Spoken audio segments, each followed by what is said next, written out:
नेपाल का विरोध मैं समझ नहीं पाया। मैं इसलिए नहीं समझ पाया कि भाई जब की कहानी है तब तो नेपाल भारत का अंश हुआ करता था।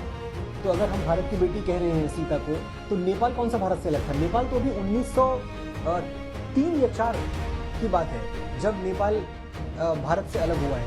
Nepal was very much India, Bharat ही था नेपाल, तो भारत की ही बेटी थी उस हिसाब से।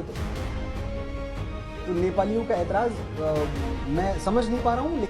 इस चौथ का पहला पॉइंट ये है, रामायण के समय में भारत था और नेपाल उसका हिस्सा था। सबसे पहले मैं इस चूतियों को बता देना चाहता हूँ, रामायण के समय में भारत नहीं था, अयोध्या था। अयोध्या था और मिथिला राज्य था। इसकी बात को ये समझ के चले, मिथिला अयोध्या का हिस्सा था तो दो अलग अलग राजा क्यों थे? अयोध्या में राजा दशरथ, मिथिला में राजा जनक क्यों थे? ये दोनों देशों में कानून अलग अलग था, सीमाएं अलग अलग थी।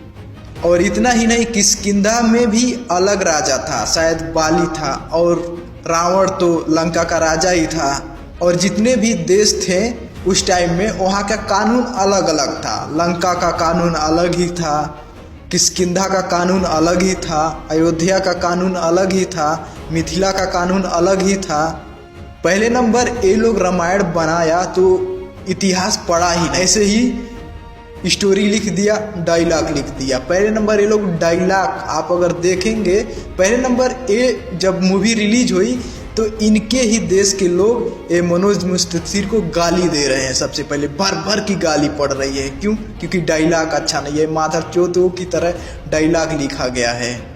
पहले नंबर डायलॉग का कोई सेंस ही नहीं बनता। जैसे माता सीता वाला ही डायलॉग ले लो, यहाँ पे डायलॉग होना चाहिए मिथिला राज्य की छोरी, या अगर इनको लिखना ही चाहिए था ऐसा डायलॉग तो आर्यवर्त की किसी भी बेटी को मतलब ऐसा डायलॉग होना चाहिए था वहाँ पे।